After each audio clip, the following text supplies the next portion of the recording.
মৃত্যু তোমাকে আল্লাহ পাক জিন্দা করেছেন, এই জিন্দা থেকে আবার মৃত্যু করবেন, আবার মৃত্যু থেকে তোমাদেরকে জিন্দা করবেন, আবার সেই আল্লাহর কাছে তোমাদেরকে ফিরে আসতে হবে।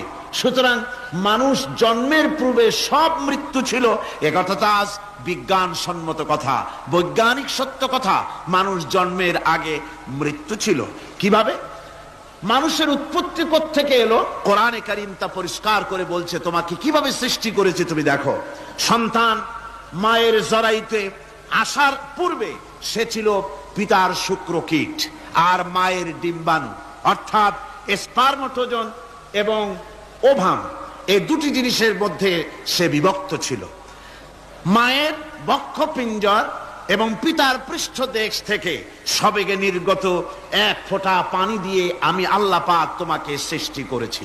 কোরআনে কারীম বলছে, হাল আতা আলাল ইনসানি হিনুম মিনাদ দাহরি